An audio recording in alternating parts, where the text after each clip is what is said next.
और अनंतनाग से इस वक्त बड़ी खबर है। आपको बता दें कि दहशतगर्दों के 2 मुआविन गिरफ्तार किए गए हैं। जी, अनंतनाग से बड़ी खबर, 2 मुआविन गिरफ्तार किए गए। बिजबिहाड़ा से गिरफ्तार किया गया, असलहा और गोला बारूद भी जब्त किया गया है। तो इस वक्त की बड़ी खबर आपको बता दें, अनंतनाग से बड़ी खबर है, जहां पर दहशतगर्दों के 2 मुआविन गिरफ्तार किए गए हैं। बिजबिहाड़ा से इन्हें गिरफ्तार किया गया है और इनके पास से असलहा और गोला बारूद भी जब्त किया गया है। इस वक्त की बड़ी खबर अनंतनाग से आ रही है, जहां दहशतगर्दों के 2 मुआविन गिरफ्तार किए गए हैं। बिजबिहाड़ा से इन्हें गिरफ्तार किया गया है और इनके पास से असलहा और गोला बारूद भी जब्त किया गया है। तो पुलिस की एक और बड़ी कामयाबी, सिक्योरिटी फोर्सेस की एक और बड़ी कामयाबी, अनंतनाग के बिजबिहाड़ा में गिरफ्तारी हुई है। दहशतगर्दों के 2 मुआविन गिरफ्तार किए गए हैं और इन दोनों दहशतगर्दों के पास से असलहा और गोला बारूद भी बरामद किया गया है। तो बिजबिहाड़ा से गिरफ्तार किए गए हैं दहशतगर्दों के 2 मुआविन, इनके पास से असलहा और गोला बारूद भी एक तरह से बरामद किया गया। अनंतनाग के बिजबिहाड़ा से यह गिरफ्तारी हुई है। फौज, पुलिस और सीआरपीएफ का मुश्तरका ऑपरेशन है। अबरारुल हक और तौसीफ अहमद भट्ट के तौर पर इन दोनों की पहचान हुई है। 1 लाख रुपये, 12 AK-47 राइफल्स भी इनके पास से बरामद हुई हैं। तो कौमी शाहरा नंबर 44। और चलिए सीधे अनंतनाग का रुख करेंगे, जहां से हमारे सहयोगी मुदस्सिर कादरी इस वक्त हमारे साथ फोन लाइन पर जुड़े हुए हैं। मुदस्सिर, एक बड़ी कामयाबी फौज और पुलिस की कही जाएगी, दहशतगर्दों के, मिलिटेंटों के 2 मुआविन गिरफ्तार किए गए। क्या कुछ और अपडेट है इस गिरफ्तारी को लेकर? बिल्कुल हुरैरा, मैं आपको बता दूं कि ये एक बहुत बड़ी कार्रवाई मानी जा रही है। जिस तरह से फौज, सीआरपीएफ और जम्मू कश्मीर पुलिस की अगर हम बात करेंगे तो एक जॉइंट ऑपरेशन उन्होंने लॉन्च किया था और उसके बाद ये कार्रवाई अंजाम दी गई और पुलिस ने दावा किया कि इसमें जो 2 मुआविन है मिलिटेंट्स के, उनको गिरफ्तार कर लिया गया है। और एक का नाम अबरार और दूसरे का नाम तौसीफ बताया जा रहा है और उन पर इल्जाम है कि वो एसेट रहे हैं, जो मिलिटेंट सरगर्मियां करते थे तो उनको लॉजिस्टिक सपोर्ट वगैरह जो है वो प्रोवाइड करते थे। और उसके बाद जो उनसे रिकवरीज हुई है उसमें 2 लाख रुपया कैश है और गोलियों के कुछ राउंड और एक ग्रेनेड है, वो भी पुलिस ने दावा किया कि वो उनकी बरामदगी से वो है जब्त कर लिया गया है। तो कुल मिलाकर ये एक बहुत बड़ा ऑपरेशन माना जा रहा है और बहुत बड़ी कामयाबी भी मानी जा रही है। जिस तरह से माजी में भी देखा जा रहा है कि पुलिस ने जो अपना शिकंजा है या सिक्योरिटी फोर्स ने जो शिकंजा है वो मजीद कस लिया है। और दूसरी जान, जिस तरह से आपको पता है कि अभी 1 जुलाई से जो अमरनाथ यात्रा शुरू होने वाली है, तो जो जम्मू श्रीनगर कौमी शाहरा है तो उस पर मजीद जो है विजिल बढ़ा दिया गया है और उसी के तहत ये कार्रवाई भी मानी जा रही है, क्योंकि ये एक नाके के दौरान कार्रवाई अंजाम दी गई है जहां पर ये लोग जो है पकड़े गए हैं। और कुल मिलाकर अभी जो इन्वेस्टिगेशंस है वो अभी जारी है और ऐसा जो सोर्सेज की अगर हम बात करेंगे तो ये कहना है सोर्सेज का कि मजीद इसमें गिरफ्तारियां मुतवक्के हैं, क्योंकि जो इन दोनों अफराद से पूछताछ जो है वो अब भी जारी है। बिल्कुल मुदस्सिर, जिस तरह से इनके पास से असलहा और गोला बारूद भी बरामद किया गया है, इनके पास से कुछ कैश भी बरामद किया गया है और जितना असलहा और गोला बारूद है एक बड़ी वारदात को अंजाम दे सकते थे, या ये कहा जाए कि मिलिटेंटों तक अगर ये चीजें हाथ लग जाती, वहां तक पहुंच जाती, तो आगे चलकर एक बड़ी वारदात अंजाम दे सकते थे लोग।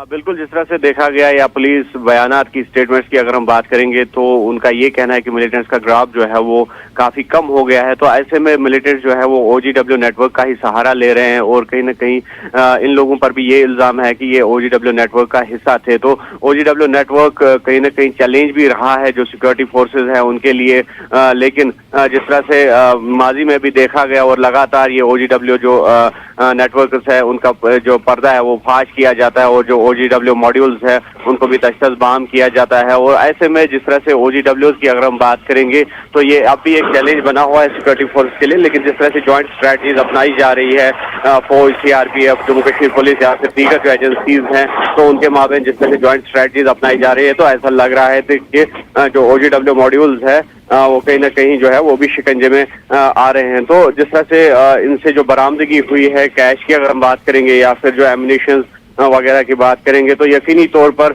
एक बहुत बड़ा हादसा जो है वो टल गया है, क्योंकि इस एमिनेशन को या फिर इस कैश को जो टेरर एक्टिविटीज है उसमें ये लगाया जा सकता था। तो उस हवाले से ये कहना जो है ये रूल आउट नहीं किया जा सकता कि कोई भी बड़ा हादसा हो सकता था, और जो मुमकिन हादसा थे वो इसे टल गए। और जिस तरह से हमने बताया कि जम्मू श्रीनगर कौमी शाहरा जो है एक ऐसा स्पॉट है जो सिक्योरिटी के एतबार से काफी सेंसिटिव तस्वुर किया जाता है, और जो अमरनाथ यात्रा है इसी जो जम्मू श्रीनगर कौमी शाहरा से ही उसका गुजर होगा। चाहे बालतल की हम बात करेंगे या फिर पहलगाम की बात करेंगे, तो सबसे पहले जो गेटवे ऑफ कश्मीर है वो यही है जम्मू श्रीनगर कौमी शाहरा। तो वहां पर इस तरह का जो ऑपरेशन चलाना और ये जो मॉड्यूल है उसका पर्दाफाश करना, तो यकीनी तौर पर ये सिक्योरिटी फोर्सेस के लिए एक बहुत बड़ी कामयाबी मानी जा रही है। बिल्कुल मुदस्सिर, तो ये सिक्योरिटी फोर्सेस के लिए बड़ी कामयाबी है। अनंतनाग से जिस तरह से हमारे सहयोगी मुदस्सिर कादरी बता रहे थे कि दहशतगर्दों के 2 मुआविन गिरफ्तार हुए और उनके पास से असलहा और गोला बारूद और इसके अलावा कैश भी बरामद हुआ है। बहुत बहुत शुक्रिया मुदस्सिर हमारे साथ इस खबर पर जुड़ने के लिए और अपडेट करने के लिए।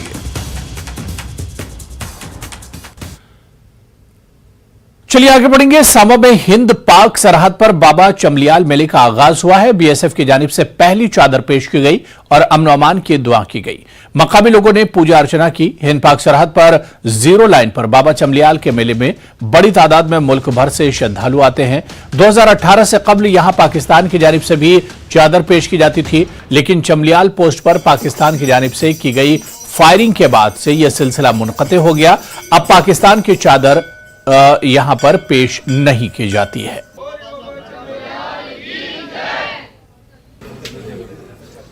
इस मंदिर की काफ़ी मान्यता है। काफ़ी पुराने टाइम से यहाँ पर लोगों की आस्था रही है और बीएसएफ इसको मैनेज करती रही है, और ये परंपरा रही है कि आज के दिन पहली चादर बीएसएफ की तरफ से चढ़ाई जाती है। तो इसी उपलक्ष्य में आज पूरे फ्रंटियर, हमारे इंस्पेक्टर जनरल, हमारे डीआईजी साहब और हमारे पलटन जो यहाँ 148 बटालियन बीएसएफ है उनके सारे रैंक होल्डर्स की तरफ से ये चादर आज चढ़ाई गई है यहाँ पर। हमें आशा है कि बाबा यहाँ की सीमाओं की रक्षा में भी हमारा सहयोग करते रहते हैं। सबसे पहले तो यहाँ पे बाबा जी का स्नान वगैरह हुआ, उसके बाद दरबार में जो सुबह में 4 बजे आरती करते हैं, मतलब अपने रीति रिवाज से वो आरती की है। आरती के बाद सबसे पहली चादर हमारे यहाँ पे बीएसएफ की आती है बाबा के दरबार में। वो भी कमांडर साहब आए थे तो बीएसएफ की चादर चढ़ी है। और अभी जो हमारा बाबा चमलियाल जी का जो यहाँ का मेला है अभी स्टार्ट हो चुका है और संगत अभी से आना स्टार्ट हो गई है। पूरा दिन जो मेला चलता रहेगा, तो इसलिए मैं सभी से अनुरोध करूंगा कि सभी आए दर्शन करें और सबकी मनोकामना पूर्ण। बाबा जी से मैं ही प्रार्थना करना चाहता हूँ कि और इलाके में और मतलब सभी लोगों को और बॉर्डर पे सुख शांति बनी रहे, तो आनंदमय जिंदगी हो सभी की। मारूफ मौलिज, मुसन्निफ और समाजी कारकुन डॉक्टर निसार अहमद भट्ट की तहरीर करदा किताब आईना तराल का अंग्रेजी तर्जुमा इखलास वेलफेयर ट्रस्ट के दफ्तर में एक पुरवकार तकरीब के दौरान अंजाम दिया गया, जिसमें वादी कश्मीर के मारूफ शख्सियात, कलमकार और सहाफियों के साथ साथ जिंदगी के मुख्तलिफ तबक़े हाय फिक्र से ताल्लुक रखने वाले लोगों ने शिरकत की। तकरीब के मेहमान खुसूसी जस्टिस रिटायर्ड बशीर अहमद किरमानी थे और साबिक chief information commissioner Ghulam Rasool सूफी ने मजलिस की सदारत की। तकरीब में मारूफ मुसन्निफ और कॉलम निगार ZG मोहम्मद और साबिक डायरेक्टर डॉक्टर मोहम्मद फारूक कुलू मेहमान ज़िवकार के तौर पर शरीक रहे। किताब में इलाके तराल से मुतालिक कदीम कुतुब तारीख में दर्ज अहम तारीखी मालूमात का खुलासा शामिल किया गया है।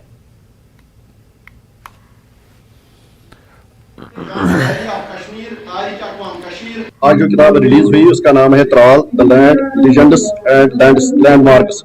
ये असल में आईने त्राल, जो त्राल पर 1400 साल तारीख लिखी गई है, ये मुकम्मल और मुदम्मल किताब है तारीखी एतबार से। इसमें 6वीं सदी ईस्वी से 2020 तक जितने भी डाटा है त्राल के मतलब को सारा कलमबंद किया गया है।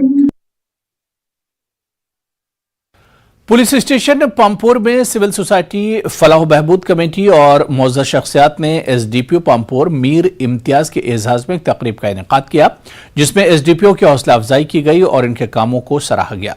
मीर इम्तियाज पिछले 5 वर्षों से पंपोर में बतौर एसडीपीओ तैनात रहे और अब इनका यहां से तबादला हो गया है। लोगों ने बताया कि इन 5 सालों में एसडीपीओ ने मुख्तलिफ जराइम को रोकने में अपना कलीदी रोल अदा किया है। खासकर मंशियात के खिलाफ उन्होंने जबरदस्त काम किया, जिस पर मकामी लोगों ने उन्हें एजाज से नवाजा है।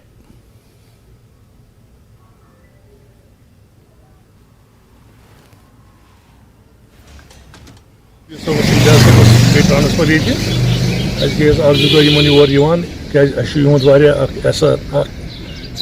बड़े हमदर्दी लकटन बड़न बुजुर्गन बड़े ईमानदारी सान दिल सान बोजान तुहद सठा शुक्रगुजार कि अम कोर प्रथ कह जराइम ड्रग बाकी तथ पे कोर कंट्रोल या कुछ जाए गई कुछ किस्म मर्डर केस गो कह सह कोर एज 3 पे राव सुनकस वार बेस जाए पोस्टिंग कर। श्रीनगर की मज़ाफ़त में वाक़ हमदान रेजिडेंसी दुमेल में अंदरूनी सड़कें और ड्रेनेज सिस्टम इंतहाई खस्ता है। सड़कों की खस्ता हाली की वजह से लोगों को सख्त मुश्किलात पेश आ रही हैं। हमदान रेजिडेंसी के लोगों का कहना है कि अगरचे ये इलाका जिला श्रीनगर के साथ मुंसलिक है, ताहम इसके बावजूद इंतजामिया यहाँ के दरपेश मसाइल और मुश्किलात से नावाकिफ है। लोगों ने म्यूनिसिपल कॉरपोरेशन श्रीनगर और जिला इंतजामिया पर इल्जाम आयद किया कि आज तक दफ्तर के चक्कर काटे, लेकिन सिवाय यकीन दहानी के कोई काम नहीं हुआ। हमदान रेजिडेंसी में सड़कों से उठने वाले गर्द गुबार से बच्चों और बुजुर्गों में मुख्तलिफ बीमारी लाहक हो गई। लोगों ने सरकार से अपील की कि हमदान रेजिडेंसी की सड़कों पर मैगडम बिछाया जाए और ड्रेनेज सिस्टम को भी तामीर किया जाए।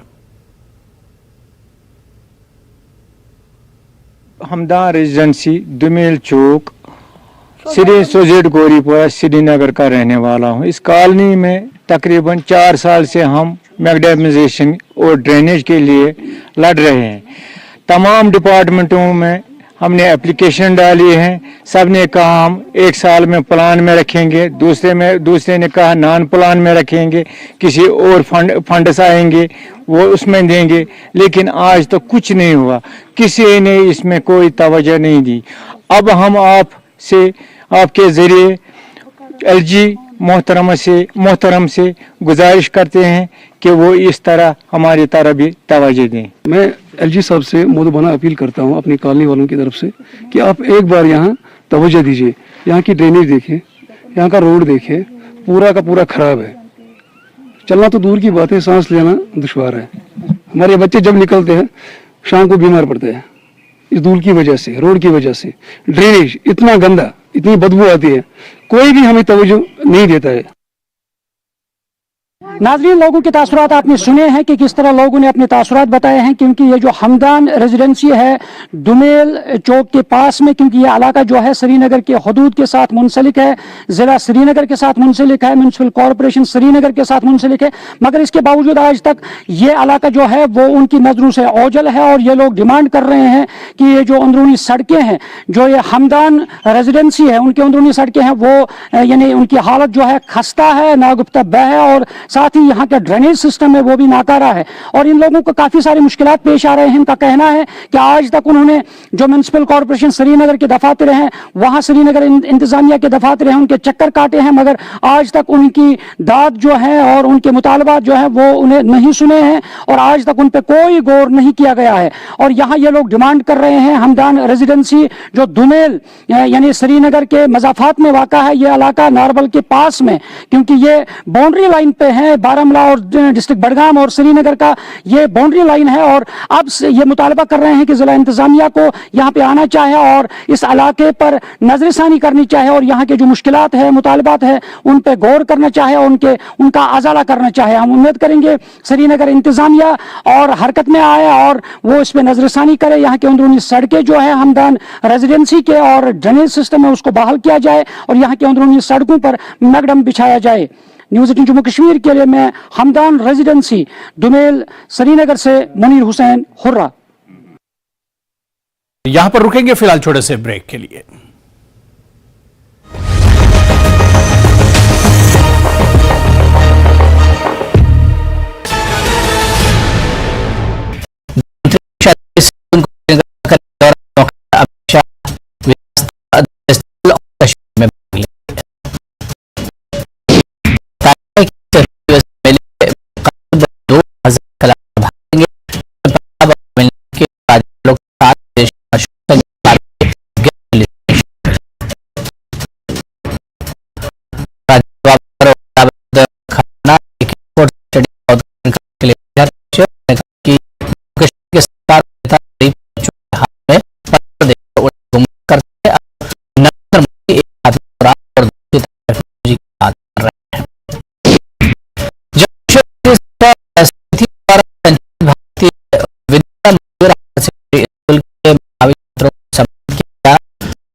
ब्रेक बाद आगे बढ़ेंगे। नेशनल कॉन्फ्रेंस की जोनल कमेटी और सूबाई कमेटी की मीटिंग टनमर्ग के द्रंग में उमर अब्दुल्ला की सदारत में हुई। उमर अब्दुल्ला ने एलजी हुकूमत को तनकीद का निशाना बनाते हुए कहा कि एलजी हुकूमत ऐसे फैसले लेती है जिससे अवाम में नाराजगी पाई जा रही है। उमर अब्दुल्ला ने G20 पर भी तनकीद करते हुए कहा कि इस काम के लिए करोड़ों रुपये ज़ाय किए गए, इसमें एक दिन जरूर कमीशन बिठाया जाएगा। उमर अब्दुल्ला ने बीजेपी पर तंज करते हुए कहा कि जम्मू कश्मीर में G20 पार्लिमानी इंतखाबात और बल्दियाती इंतखाबात के लिए माहौल साजगार है, लेकिन बीजेपी के लिए साजगार नहीं है। उमर अब्दुल्ला ने कहा कि डीडीसीज और पार्टी के दरमियान तालमेल बहुत जरूरी है। उन्होंने पार्लिमानी और अर्बन लोकल बॉडीज के इंतखाबात के लिए तैयार रहने पार्टी कारकुनों पर जोर दिया। दुख इस बात का जरूर होता है कि जो राब्ता गवर्नमेंट और एडमिनिस्ट्रेशन का होना चाहिए लोगों के साथ, वो इस हुकूमत में है। इसलिए वो ऐसे ऐसे फैसले ले रहे हैं जिनसे लोग और ज्यादा नाराज होते जा रहे हैं। चाहे वो राशन को लेके हो, चाहे वो मीटर को लेके हो, चाहे वो पानी को लेके हो, चाहे वो रोजगार को लेके हो, हर तरह से देखा जाए तो सिवाय शोषा के इस हुकूमत में और कुछ नहीं है। G20 के नाम पे कितने करोड़ जाया किए गए, उस पर कभी ना कभी एक दिन एक कमेटी और कमीशन जरूर बिठाया जाएगा, जरूर। दूध का दूध, पानी का पानी पता होना चाहिए किसको मिले ठेके, कहां पे हुआ काम। और बड़ी बात यह है कि G20 तक जितना काम हो रहे, कहते रहे कि ये सिर्फ G20 को दिखाने के लिए है। आज आप श्रीनगर जाके देखें, जिस दिन G20 की मीटिंग हुई और हमारे मेहमान यहां से चले गए, उस दिन के बाद जहां तक काम रुका हुआ था वहीं तक साजगार है। माहौल बल्दियाती इलेक्शन के लिए भी साजगार है। मुमकिन है कि माहौल पार्लियामेंट इलेक्शन के लिए भी साजगार होगा, लेकिन माहौल बीजेपी के लिए साजगार नहीं है। और क्योंकि माहौल बीजेपी के लिए साजगार नहीं है, यहाँ पे असेंबली इलेक्शन नहीं होंगे, क्योंकि बीजेपी को खुद भी पता है कि आज के दिन में अगर इलेक्शन किए गए तो शायद वो 10 सीट से ज्यादा पूरे जम्मू कश्मीर में नहीं जीतेंगे। हिंदुस्तान में कहते हैं जमहूरियत है, लेकिन जमहूरियत वहां पे आ जाके रुक जाती है जहां से जम्मू कश्मीर का इलाका जो है शुरू हो जाता है। अगर आपने पार्लियामेंट के इलेक्शन कराने ही है तो पार्लियामेंट के इलेक्शन के साथ साथ असेंबली के भी कराओ, हमें भी पता चलेगा कौन कितने पानी में है, लेकिन कराने की हिम्मत नहीं है इनकी। तंजीम के बीच तालमेल बनाए रखना बहुत जरूरी है, क्योंकि हमारे असेंबली इलेक्शन होंगे या नहीं होंगे, आपके इलेक्शन तो हो ही जाएंगे। अर्बन लोकल बॉडीज और पंचायत के इलेक्शन टाइम पे होंगे, पार्लियामेंट का इलेक्शन हो जाएगा। तंजीम को मजबूत करने का, साथियों से बातचीत करने का मौका, उनसे सुनने का मौका, खासकर मौजूदा हालात को लेके, और कुछ अपनी बातें उनके सामने रखने का मुझे मौका मिला। मकसद तो यही था, ये सिलसिला तो जारी रहता था। रुकने पार्लियामेंट गुलाम अली खटाना ने डाक बंगला मेंढर में बीजेपी कारकुनों की मीटिंग की। इस मौके पर गुलाम अली खटाना ने कहा कि वज़ीर-ए-आज़म नरेंद्र मोदी ने जम्मू कश्मीर में तरक्की और अमन पर खुसूसी तवज्जो मरकूज की है। उन्होंने कहा कि आर्टिकल 370 की मनसूखी के बाद जम्मू कश्मीर में अमन और तरक्की का मुशाहदा किया जा सकता है। खटाना ने कहा कि खानदानी जमातों ने गुज़िश्ता 7 दहाइयों से आम आदमी को बेवकूफ बनाया और रियासत के कीमती वसाइल को लूटा, लेकिन अब शफाफियत मौजूदा निजाम की पहचान बन गई है। भारतीय जनता पार्टी में ज्वाइन हुए हैं। हम कभी भी राजनीति नहीं करते, वोट बैंक पॉलिटिक्स नहीं करते। हमारे लिए कम्युनिटी है, अगर उसकी समाजी बैकवर्डनेस है उसको हम पॉजिटिव तरीके से देखते हैं। कश्मीर बेस्ड पॉलिटिकल पार्टीज ने गुजर बकरवाल गद्दी सिप्पी का रिजर्वेशन हो वो भी इंस्टॉल करा था, उसके लिए हमेशा नेगेटिव व्यू रखा है। और पहाड़ी के लिए भी इनको लैंग्वेज या इनको प्रॉपर इनकी जो फाइल थी उसको प्रोसेस नहीं करा था, और कभी गुजर के हाथ पीठ पे हाथ रखा तो एमएलए बना लिया, कभी पहाड़ी पे रखा। हम एक्सप्लॉयटेशन नहीं करते, हमारे लिए बड़े इंपॉर्टेंट लोग हैं और कश्मीर के लोग जो हैं ये सिरकत। चलिए आगे बढ़ेंगे। वज़ीर दाखिला अमित शाह 23 जून से श्रीनगर कश्मीर में मुनक्किद होने वाले अजीमुशान सकाफती मेले वितास्ता फेस्टिवल में शिरकत करेंगे। 3 रोजा फेस्टिवल में तकरीबन 2000 फनकार शिरकत करेंगे। ये प्रोग्राम श्रीनगर में डल झील के किनारे SK ICC लॉन में मुनक्किद किया जाएगा। 1850 कलाकार सिर्फ जम्मू और कश्मीर के हैं। इसमें हमारी जितनी भी आर्ट फॉर्म है, चाहे वो हमारा बच नगमा है, चाहे हमारा भांट पाथर है, चाहे हमारी दास्तान है, चाहे हमारे सूफ़ी गायन है, चाहे हमारी छकरी है, कुरूफ है, हमारा डोगरी है, कुड है, और जितने भी मतलब आर्ट फॉर्म है, मैं किस किस का नाम लूँ, हर आर्ट फॉर्म हमने कोशिश की है कि इसमें कवर हो। एक्चुअली जो ये प्रोग्राम है वितास्ता, ये होम मिनिस्टर साहब ने दिया है देश को, उनके डायरेक्शन में ही हुआ है और संस्कृति मंत्रालय को कहा गया है। ऑब्वियसली जब उनका फेस्टिवल है तो बिल्कुल आएंगे, है ना। जैसा अभी क्योंकि सारी बातें सरकार लेवल पे होती हैं और इसमें बहुत सारे मेहमान आएंगे। तमिलनाडु हमारी जो है पेयरिंग स्टेट है कश्मीर की, तो वहाँ के गवर्नर भी आएंगे और गवर्नर पंजाब जो हमारे नॉर्थ जोन कल्चर सेंटर के चेयरमैन हैं वो भी आएंगे। इस मंच को तो मैं वैसे तो आर्टिस्ट, मैं इस मंच को देखता हूँ कि देखिए, मैं जहाँ तक मैं देखता हूँ यहाँ कोरियोग्राफर है, बाकी चीज़ है, बहुत सारे लोग हैं इसमें इन्वॉल्व। मैं कहता हूँ यहाँ के जितने भी हमारे भगत भाई जो है, चाहे दंबाली हो या आर्टिस्ट जितने भी है भगत वाले जो हैं, उनका भी अलग एक फोक ढंग है। यहाँ गोजरी है, पहाड़ी है, किसी को भी नहीं छोड़ा है इन्होंने। तो चलिए, इस बुलेटिन में भी फिलहाल इतना ही। आदाब।